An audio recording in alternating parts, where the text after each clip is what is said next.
Buenas tardes, señor presidente. Muchas gracias. Quiero hacer referencia a una sentencia que salió publicada 27 de este mes a las 12 p.m. y que tiene en alguna medida, alguna relación con parte del tema que estamos viendo, porque se refiere específicamente al tema de pensiones. Y cuando hablamos de esta consulta de constitucionalidad, nos hace sentir bastante bien, porque resulta ser que hubo bastantes presiones, al igual que las estamos viendo hoy con los compañeros y compañeras del Poder Judicial, de parte de muchos educadores que estaban también generando su presión para que se aprobara el proyecto del traslado del IBM a Jupema. Y claramente la resolución dice que se evacúa la consulta legislativa facultativa de constitucionalidad en el sentido de que el proyecto de ley reforma del sistema de pensiones y jubilaciones del Magisterio Nacional, expediente legislativo número 17561, es inconstitucional por violación del artículo 73 de la Constitución, toda vez que carece de un estudio que determine técnica y científicamente cuál es el impacto real sobre la reserva del régimen de invalidez, vejez y muerte, vicio que es de carácter esencial del procedimiento legislativo. Esto se vuelve muy importante porque justamente en aquel momento se dieron muchísimas presiones de parte de estos potenciales beneficiados, para que aquí, en esta Asamblea Legislativa, específicamente en la Plena 1, se aprobara un proyecto sobre el cual algunos habíamos estado opuestos justamente por la situación en la que estamos desde el punto de vista fiscal, pero también con mayor razón lo que la Sala atiende correctamente por la inseguridad jurídica que había a la hora de determinar, primero, quiénes eran los beneficiarios y segundo, cuánto era el costo para el erario público. Y dentro del costo al erario público teníamos que diferenciar dos elementos importantes. Primero, cuánto le iba a costar al Estado, al gobierno central, ese traslado y cuánto iba a representar el mismo traslado al régimen del IBM. Queda sentado, por lo menos desde el punto de vista del por tanto, será necesario que veamos cuál va a ser la resolución completa para poder percibir con claridad todos los razonamientos sobre los cuales se sustenta este por tanto, pero lo más importante de esto es que queda claro que no son los grupos de presión los que tienen que decidir qué es lo que se debe de hacer, sino que tiene que ser la razón,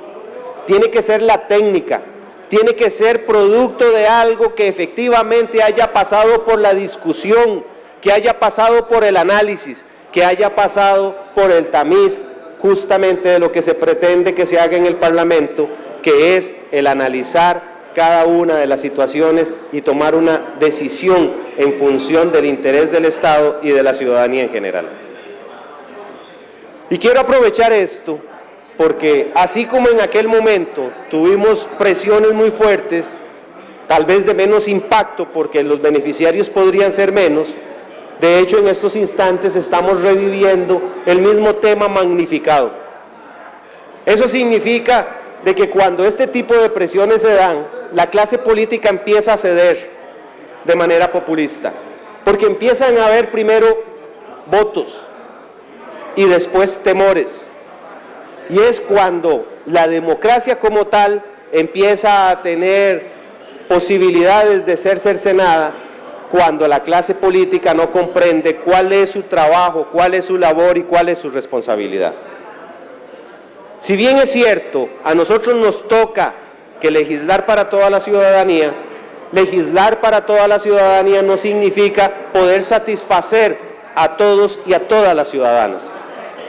Desafortunadamente, cuando se ven los temas con responsabilidad, habrán personas que no se van a sentir beneficiadas y que van a creer que la clase política está haciendo lo contrario para lo cual debió de haber realizado sus funciones.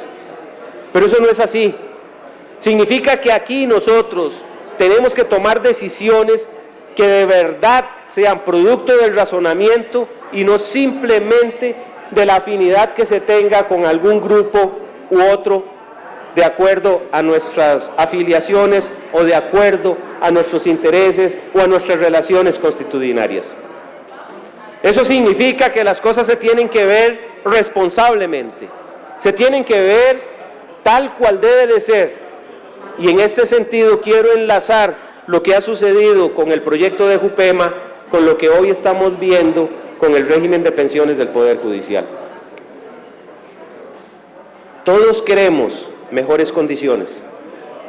todos queremos poder tener una mejor expectativa de vida y poder disfrutar más la vida. Pero también tenemos que ser claros de que todo tiene sus límites y también tenemos que ser claros que vivimos en un entorno en el cual no son solamente nuestros intereses, sino que también está detrás de todo esto el interés de la colectividad. El Estado es una unidad. Eso significa de que no podemos pensar en beneficios a un sector si existe perjuicios para otro a través del impacto que genere, tal como lo establece esta resolución de la Sala Constitucional. La Sala Constitucional determina que el proyecto de JUPEMA es inconstitucional porque justamente no se tiene la claridad técnica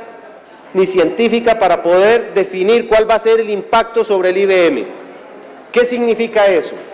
De que el beneficio para unos, que dicho sea de paso, no había sido cuantificado ni ha podido ser medido, puede generar un perjuicio para otros. Y parte de lo que se está analizando dentro de este proyecto que tiene que ver con el tema de las pensiones del Poder Judicial va en esa misma línea. Van a haber algunos que se van a sentir perjudicados, pero que justamente parte de la obligación que se tiene desde este Parlamento es buscar esos equilibrios que permitan al Estado funcionar de la mejor manera. Y claro, van a haber quienes no estén a favor, van a haber quienes estén en contra de lo que se está haciendo, cuando en realidad hay un análisis, una obligación de generar un análisis claro y ante todo detallado para justamente garantizar lo que hoy la Sala Constitucional dice, que haya un respaldo técnico que garantice que no hay un impacto en algunas de las operaciones fundamentales del Estado. Y aquí también tenemos que hacer referencia a otras cosas importantes. ¿Qué es la tendencia que hemos venido trayendo en los últimos años y que también esa tendencia hacia dónde nos está llevando? Hubo demasiada permisibilidad en el pasado y justamente por no tener conflictos, cuando hubo presiones sobre todo de algunos sectores laborales, siempre hubo la disponibilidad de llegar a negociaciones sin tener la claridad del razonamiento que permitiera justificar si en el tiempo era sostenible. Y esto nos muestra que el día de hoy nos encontramos con situaciones difíciles para la supervivencia misma del Estado. Un Estado al cual le hemos llegado a generar cargas que no son manejables ni son sostenibles en el tiempo. Un Estado al cual nosotros hemos venido dándole cada vez más dificultad para que pueda trabajar y que pueda laborar, porque hemos generado beneficios que no están sustentados con la respuesta a futuro. Y lo podemos ver, por ejemplo, ahora en la Municipalidad de Cartago, en donde con solo que un regidor haya solicitado de que se denuncie la convención colectiva, de parte de la alcaldía se ha generado un conflicto que ampara a aquellos a los que ha posicionado y que les ha dado beneficios y privilegios porque lo seguirá utilizando en la siguiente campaña. Y es parte de lo que nosotros tenemos que tratar de trabajar y de enmendar como clase política, porque tenemos que trabajar para el beneficio de toda la ciudadanía, no solamente para algunos sectores y grupos de presión. Lo que hagamos no siempre va a ser entendido, pero si lo hacemos con responsabilidad, la historia se encargará de reconocerlo. Muchas gracias.